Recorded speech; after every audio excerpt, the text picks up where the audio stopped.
Hello everyone, this is Samuel Chang for Joiner English, and today we will be proceeding with English Strategy Lesson 2, picking up in the same packet of English strategy tips that we were going over in Day 2, English Strategy Lesson 1. So I do hope you all have watched that already, because this is a continuation of that lesson. And I do also hope, definitely, that you all have, done the diagnostic exam and went over the questions you missed and your results, because that is extremely important to understanding, the questions that could be applicable with the principles we go over today. So I do hope you all have done those things, and today we will definitely go ahead and proceed with the packet here and going over the rest of the important, ACT English grammatical rules and punctuation rules here. Let me go ahead and switch my screen share one more time. So we can go ahead and get started with right here, colons.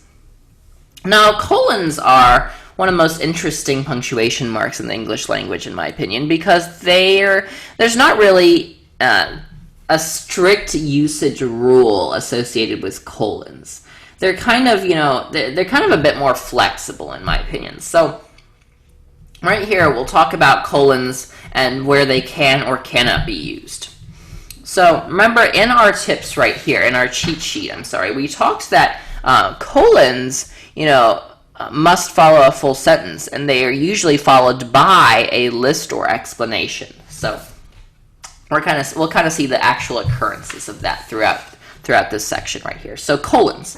Colons must always follow a full sentence that can stand on its own as a complete thought. Unlike semicolons, however, they can be followed by either a full sentence or a fragment after the colon. Remember, before the colon has to be a full sentence, but unlike semicolons, after them they can either be a full sentence or a fragment. That's why I said colons are a bit more flexible. They don't work exactly the same as semicolons. Let's look. Before a list. How can colons be used before a list? Well, something like, on our trip to London, we visited these tourist attractions. When you're using these tourist attractions, obviously you're pointing to something that's, later on. You're pointing to the list. So, and the list is obviously preceded by the colon, right? And I'm going to write right here because it's really important. List preceded by colon right here, right? And always know that you have to use something like these to indicate that you're going to put a list, indicate, kind of dramatically push the sentence forward to the list, right? Dramatically indicate that you're going to use a list. But colons are good before an explanation. Let's talk about the Manchus. In fact, I'm currently watching, this is the Qing Dynasty, and obviously I'm of Chinese origin, so I'm currently watching a Chinese TV show about the Qing Dynasty and the Manchus. This example is kind of interesting to me. So, colons can be used before an explanation. When the Manchus took control in China in 1644, starting the Qing Dynasty, of course, the Great Wall ceased to have military significance. The empire now extended well north of the wall, and China's new enemies came from a different direction, across the sea. So you'll notice the explanation can stand by its own. This is literally, from here on, is literally an independent sentence, right? The empire now extended well north of the wall, and China's new enemies came from a different direction, across the sea. I could literally put a period with that colon. So why I say colons, are the most versatile, most flexible type of punctuation mark in the English language is they can literally take the place of any punctuation mark if, your ear or your thought process deems it appropriate. Obviously, you can't just replace a period with a colon anywhere, but if the second sentence is an explanation of the first, then yes, you can. So it's entirely flexible upon how you perceive the sentence itself. So that's why I say it's so important to know, when it can be used subjectively, of course. And with colons, they're not as stiff as other punctuation marks, so you kind of get to decide, and that's why you have to be so careful with them, because on the ACT, obviously, you only have one correct answer. And it's really hard, sometimes to tell between the answer you like and the answer that's correct. So that's so important. So important to definitely tell when colons can be used. Excuse me. So you see if the second is an explanation of the first. Okay, here's the next page right here. So dashes. How can dashes be used? Well, dashes, of course, first of all, in an appositive phrase, right? We talked about appositive phrases already, right? We talked about how it can be separated by dashes, by commas, or by parentheses, right? So to indicate non-essential statements within a sentence, of course. London, which is a very old city, has many new buildings. This is the same example we used with comma appositive phrases. London has many new buildings is still, you know, a good sentence on its own, but which is a very old city kind of explains London there. It says here they're identical to commas when used this way. Before a list, an explanation, or to create a deliberate pause in a sentence, right? So, before a list, if you really want the reader to pause for emphasis here, it's kind of like, remember when I said colons are versatile, right? They can be used in the place of dashes here, so they could literally be used in the place of any punctuation mark. So you see right here, a dash between a list kind of gives more emphasis, similarly to how a colon does the same thing, right? So, it's really interesting there. So the colon does the same thing. It gives emphasis to the list as the dash does. Remember, deliberate pauses in a sentence are also very, very subjective. They're opinionated. If you want to pause there, it could be correct. It could not be correct. Just, you know, keep concision in mind. Shorter is better, right?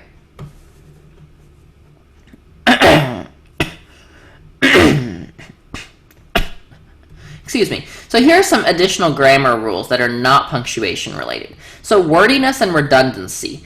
Here comes the same phrase that I said in the cheat sheet right here, right?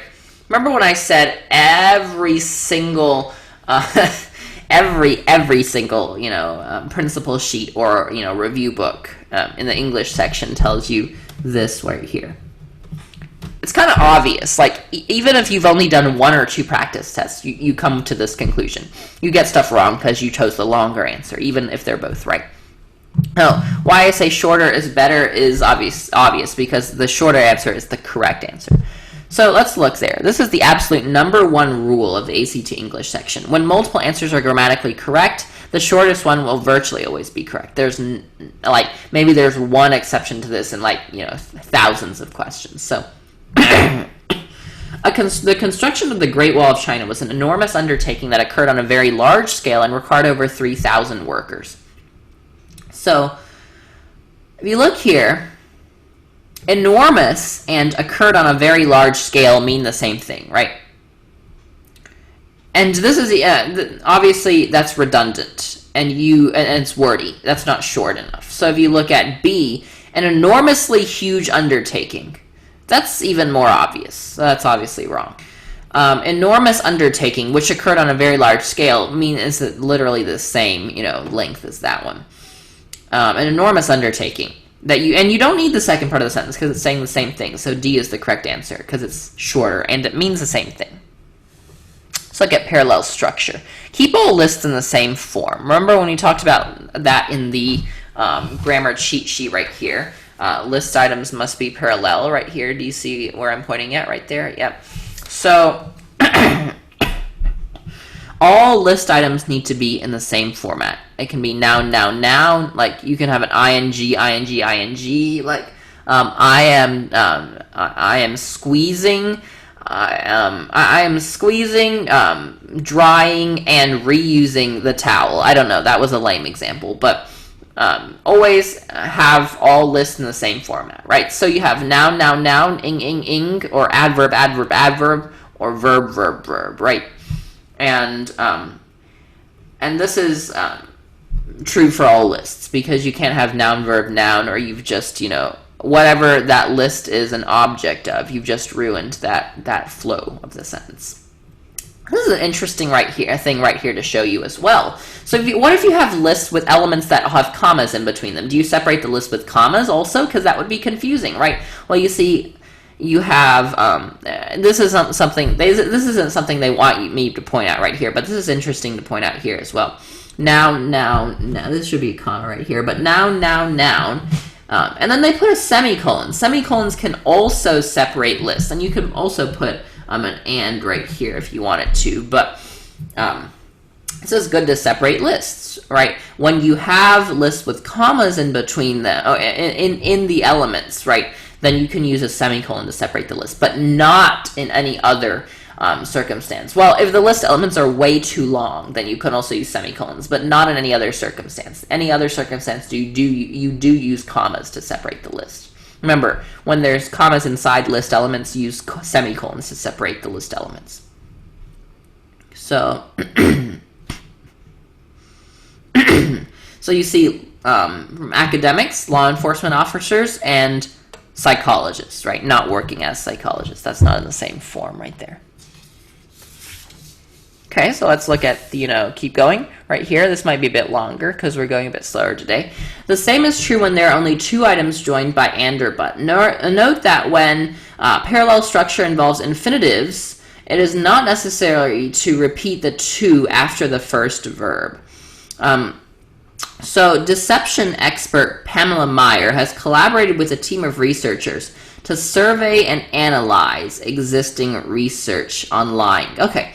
If you look at survey and analyze, you don't need to use, when there's two items joined by those, they need to be, in the same format right there. So if you use surveying and analyzing, then you would have to change this latter part right here. But right here you have survey and analyze, so they need to be of the same form. Subject-verb agreement is very, very interesting. If you have a singular verb, you have to have a singular noun. If you have a plural noun, you have to have a plural verb. So they have to match. So the most common irregular verb is to be. You must know the singular plural forms of this verb, right? Is, are, in the past, was, were, right? So you have to know, the singular plural forms of this verb. And then you'll see, tip, if you're not sure where the subject is, look at the beginning of the sentence. So the most common way the ACT distracts from subject-verb agreements is to place a prepositional phrase between the subject and the verb. So don't get, confused by this. So you have illegal logging in Mexican forests have resulted in the destruction of the monarch butterfly's habit. Well, you'll notice that in Mexican forest, and they underline this in this right here, but in Mexican forest is the, like they said, the prepositional phrase, right? I'm going to put PP there because that's the prepositional phrase. And the prepositional phrase, and they're saying forests here, trying to trick you to think that, this sentence is plural. And you have to use have for a plural, right? But if you think about this, have is pointing toward what? This illegal logging right here, this subject right here. So illegal logging is singular, so you have to use a singular verb, even if a prepositional phrase ends with a plural word. This doesn't make sense. Have returns to logging for its tense, right?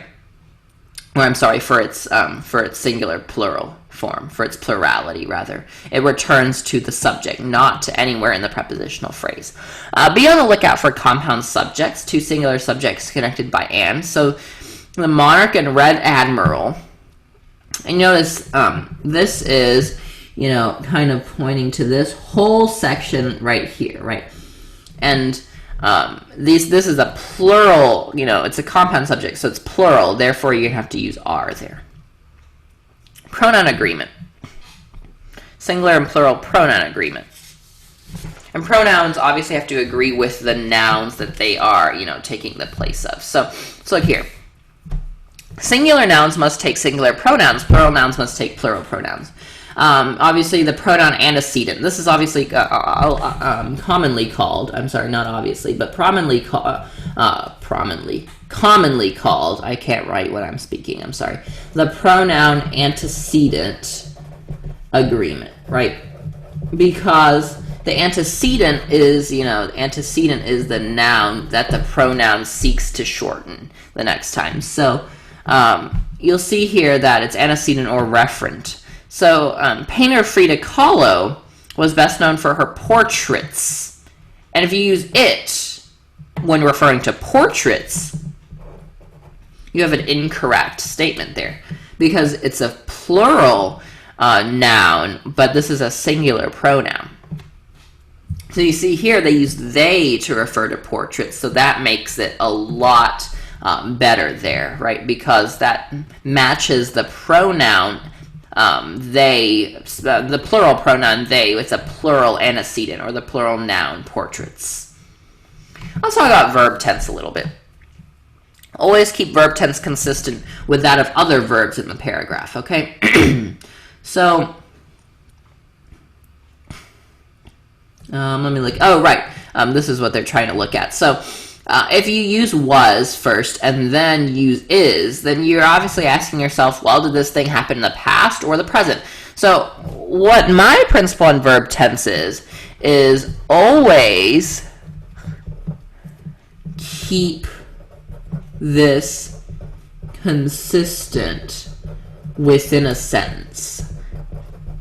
And sometimes you will keep this consistent within a paragraph or within, a broader context in a sentence as well, because you want, you want to maintain the same kind of attitude throughout that, or the same tense. So you'll keep the verb tense consistent as much as you can, unless you really need to change it. So you can't use was and then is, talking about the same painter that lived in the same, time period. She's obviously either dead or she's alive. It's not, you have to use either was or is. Look here. Important. Correct answers to most verb questions are in either the simple past or the present. Answers that include more complicated tenses are virtually always wrong. Now, notice it says virtually. Maybe one time in 1,000 they'll be right, but you'll see that this is would have, would be, I think, past perfect, and then would have done, would be past perfect. Will have gone would be also, I think, past perfect. But if you look at these tenses, they are wrong. Why are they wrong? They're wrong in the ACT because the ACT likes shorter is better. So they're obviously going to choose one, and they're wrong because they can always be expressed in a shorter way. The ACT is always going to choose a shorter way to express these. So complicated tenses, they confuse you and they make you think they're right. But for the sake of shorter is better, you should always say that, the simple past, present, and sometimes simple future tenses are the best. So present perfect and past perfect, right? So, the two additional tenses, right? And we don't talk about future a lot because it doesn't show up a lot. But present perfect is a has or have and a verb, right? So that's present perfect. So Italy and France are tourist attractions. Or you could say Italy and France have been tourist attractions. And this is incorrect because sometimes you have to use present perfect. Describes an action that began in the past and continues into the present. So they were tourist attractions, but they also are tourist attractions, right? They continue into the present. It's still happening. They're still tourist attractions. So you have to use have been for hundreds of years, right? So something that starts in the past and continues into the present. Let's look at past perfect here. Is had and a verb. So by the time, this is for, what it describes two completed actions in the past. The past perfect can be used to describe the action that came first. So by the time Mae Jemison had become an astronaut, she studied science? No, but she had studied science. So it's saying before she became an astronaut, she studied science, right? So that's saying that this happened before that. Okay, so adjectives and adverbs here. Sorry, I scooted this up a bit too much. Adjectives modify nouns, adverbs modify verbs, obviously. We should know that. The good book, the boring class, the exciting trip, those are all adjectives modifying nouns. So adjectives versus adverbs, well, adjectives modify nouns, whereas adverbs usually end in ly and they modify verbs. So on the ACT, adjectives and adjectives are switched, but this is not supposed to say adjectives. This is supposed to say adjectives and adverbs are switched. Sometimes they will use this to trick you. The monkey, a traditional Mexican symbol, appears frequent in Frida Kahlo's paintings, whereas you're supposed to have an adverb because it's describing this verb right here, right? Adverb always describes the verb before it or the verb after it, depending on the sentence structure. So frequently describes appears, therefore it's an adverb and it needs the one with the ly. This one's an adjective describing the verb, so this is incorrect, right? So this is incorrect. An adjective cannot describe a verb. Comparative superlatives, you should know these, right? ER or EST, with the or est, right? More, most, right? So more stronger influence is obviously wrong because you can only have a comparative, or a superlative. I don't know why I said superlative. So comparative superlative, you can only have one. You can't say more stronger. You either say a stronger influence, or a strongest influence, right? You can't say more stronger. That's not, the superlative or the comparative form of strong. Okay. So know your comparative superlatives well. Know the forms of comparatives and superlatives of commonly used words, because those are going to be tested. Word pairs. You have 3 word pairs. Neither nor, not only but also, and you've heard of those two. And then as. As means like as long as, or, kind of like as much as, stuff like that, right? So those are your word pairs. When one of them appears in a sentence, the other must appear as well. And the ACT sometimes deletes the other one just to test to see if you noticed the first one, or deletes the latter one to test if you noticed the former, or vice versa. So your word pairs are extremely interesting because a lot of times you have to detect, and while you're reading that sentence, you have to detect that one of them showed up and the other one didn't. So not only did Mae Jemison study science as a girl growing up in Chicago, you have a not only, and you notice they used and here, but this is not right? We're looking for a but also here, right? But also, she also studied ballet, right? But she studied ballet, so they're looking for a but here at least, if not a but also. Let's look at who, which, and whom. So this is underlined, so all of these are underlined. I don't know why that one isn't. Who, which, and whom. Who and whom are people, which is things. Always, always know that. And who and whom, this is probably the one grammar concept I still consistently struggle with sometimes, is who and whom. But, you have to know that who is a subject form, whereas whom is an object form. So I'll take you through that in a little while. So who and whom are people, whereas which is things. Frida Kahlo was an artist who gained renown, whereas Frida Kahlo was an artist which gained renown is incorrect, right? Because who is describing a person, Frida Kahlo, and obviously whom would also be wrong because this is describing the subject, but which is most obviously wrong because Frida Kahlo is not a thing, as she's a person, right? So you have here, whom before a verb is wrong. So Frida Kahlo was an artist whom earned renown. No, who is the subjective form. It's describing Frida Kahlo, so it's correct. It's describing the subject. So before a verb is always wrong. Whom after a preposition is always right. So Frida Kahlo is a painter to whom many artists owe their inspiration. And this is an objective form because it follows to, and this kind of becomes something resembling an infinitive phrase, even though it's not quite. And it's the object of the word to, right? To whom, right? It's describing the to, right? So you don't use to who. To whom is rather correct because whom after preposition always acts as the objective form. And this is supposed to say incorrect. I don't know why there's so many typos on this. Modification. Dangling and misplaced modifiers. Always place modifiers as close as possible to the nouns they modify, okay? So, and modifiers need to be, they need to be attached to something. Excuse me. A dangling modifier is never right because, a modifier modifies something, obviously, so it needs to be attached to that something.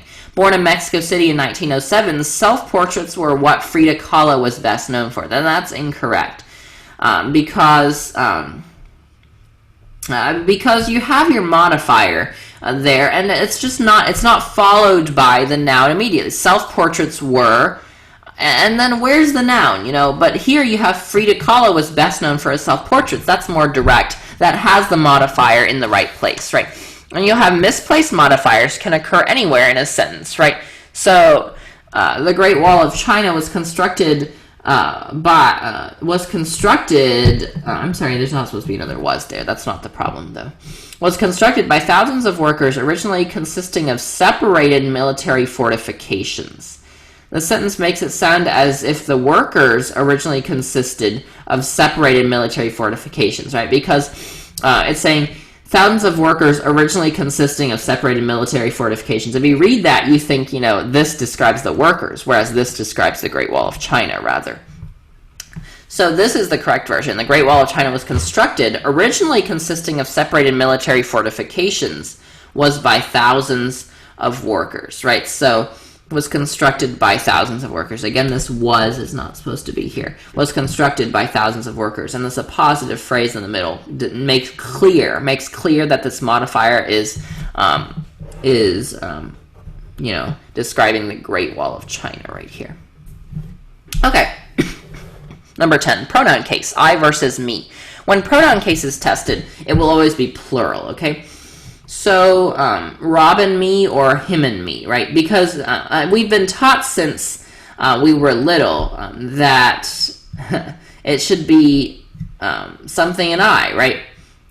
But no, not always. Always say when you have something and I or me and something and me, if you take out the something and you just leave the I or me, is it correct? So, something like this. Last year, my mother and I. If you take out my mother and, last year I attended the Gathering of Nations. Is that correct? Yes, so that's correct. Last year, me attended the Gathering of Nations. That's obviously incorrect, so it's incorrect. If name plus pronoun, cross out the proper name and answer by ear, okay? If two pronouns, cross out each pronoun in turn and answer by ear. So an example of that is obviously what I just did, crossing out mother and using I, crossing out I and using mother, You don't have to do that because, mother is a name, I is a pronoun. But if you have, two pronouns, that like him and I attended the Gathering of Nations. Last year, it's not him and I, right? It's he and I. Last year, he attended the Gathering of Nations. Last year, I attended, right? If you put both together, both have to work individually too. So an example of that is obviously he and I attended, etc., right? So that's an example of that one. He and I attended. Sorry, pardon my bad handwriting here. I'm writing on a little raised surface here. That's my document camera. So I'm just having a bit of trouble raising my hand as far up as the document camera surface is. Idioms and diction. So you always know that idioms and this says other diction questions may test prepositions or verbs, but these can only be answered by ear. There's no way to determine the answer by using a rule. So there are a lot of ACT questions that you can determine by ear, but there's also a rule. But then there's a couple of them, or even more than a couple, that you have to answer by ear, because it's either flexible or, it's just the one that sounds right, or the one, there's not really a rule that you can look at, which just makes, in fact, here's a story that I just got out of a computer science class, and we programmed our final project as a project in which we found a way to scan a text for grammatical errors. And one of our biggest struggles throughout that was finding the exact rules that we were checking for within the text, because a lot of stuff like this stuff right here, idioms and diction, don't have an exact rule.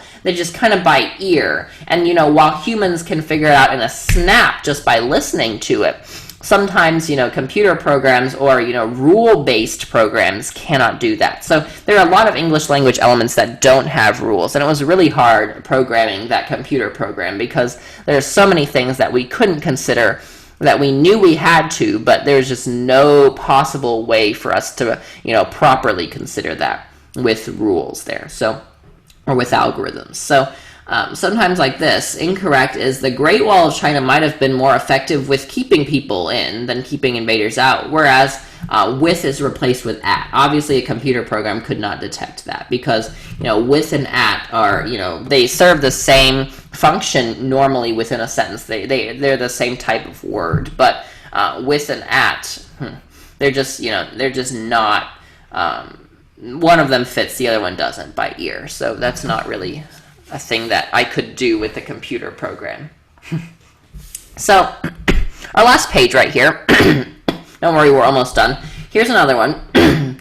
Some people claim that the Great Wall of China was really built to capture the emperor's love of grandiose projects. So the correct is built to satisfy the emperor's love of grandiose projects, because you're not capturing a love, you're satisfying love, right? There's another one that, you have two, kind of verbs there, but they're not, one of them fits and the other one doesn't, and you can't really put your finger on a rule to describe that. It's just one fits and the other doesn't when you read it out. Excuse me. So, transitions here. Questions testing transitions are more about meaning than grammar. Another one that you have to look for. There's no rules about transitions. So an incorrect thing is, let me actually read this first. Answers may be grammatically correct but still wrong. When you encounter a transition question, cross out the transition and state the relationship between the sentence's clauses before you look at the answer choices. The obvious reason for the construction of the Great Wall of China was protection, since China had no powerful enemies at the time construction first began. Well, that doesn't really make sense, because was protection since China had no powerful enemies? If they didn't have no powerful enemies, why did they need protection? It expresses opposing ideas, so a contradictor is needed. They should have used but there. And, since and but really serve the same purpose in that sentence. You can't really put your finger on a rule to describe that again, but you just have to read it out and make sure it works that way. Important, if there's an omit delete option or an option without a transition, check it first, because it will usually be right. Remember when I said there are 4 options? The omit delete option, if there is one, is more than 1/4 of the time, sometimes even 1/2 of the time, going to be correct. So it will usually be right. When 2 transitions have the same meaning, but or yet, something like that, are both grammatically acceptable, both can automatically be eliminated, since no question can have more than one right answer. So if you have but and yet that are both there, and they both, they're put in the same grammatical context, with the same punctuation and everything, they can both be eliminated, because again, there's no more than one right answer to each question. And the ACT is going to avoid having one of those as the right answer, because, they always want their answer to be the one and only correct answer, so that people can't argue with them. And that's one thing about the English section of the ACT. We're at the end of this, so I'm going to talk a bit more. But there's one thing about the English section of the ACT. They avoid, questions that can result in discussions or, conflicts of interest, because they want their answer to be the one and only correct answer, and they are able to justify why every other answer choice in every question is wrong. So that's good for them. And here's a book that you could look at for the Complete Guide to ACT English. And there are a lot of other ACT books. If you ever need ACT books, just look on my guide. I have a guide. Like if you go directly to the ACT Prep tab on the Joiner English webpage, and you don't click on any of the days, like any of the drop-down lists, but if you just click on the words ACT Prep right at the top, it will bring you to a page where you can see I wrote a little 2-page, tidbit guide, like, tidbits on how to do better on the ACT, and there's a list of books that you can use on there, and that's good too. So I will post this annotated onto the website, and it's going to show up below the video right here, So I hope that this helped a lot, because I have listed literally every single grammatical rule and error that they could test on the ACT. And if you've memorized all these, or if you just have a sense, kind of for all of these, then you won't need to memorize them. And that'll help you get a better score. Or if you know all of them, perfectly, you'll get a perfect score. But sometimes, we forget certain things, or we, overlook certain things, and we make careless mistakes. So if you don't get a perfect score, it doesn't mean you don't know everything. It's just you need more practice, not making careless mistakes. So, good lesson today, and it's good that we got through everything. Remember, there are a lot of things that are kind of opinionated on the ACT, but if you look at the answer choices closely enough, there's always going to be a correct or incorrect answer, okay? So thank you all for listening so hard to our lesson today. And like I said, if you have something you're confused about, the good thing about videos and virtual learning here is you can just, go back in the video and, look at other stuff that you need to look back at again. And you can always, go through the packet, right, and flip through and look at the notes that I made. And definitely, if you have something you're still struggling with or you need some help on, feel free to email me. My email is on the homepage of Joiner English underneath my bio. And definitely email me because I am Miss Joiner's ACT tutor for this class. And I do hope that you all are doing well. And if you need any help, again, contact me or rewatch the video, review the diagnostic test, take your practice tests in days 4 and 5 and see what you need more, and then rewatch these videos if you need them. As always, thank you all very much for watching this video, and I hope you all have a great day. Thank you.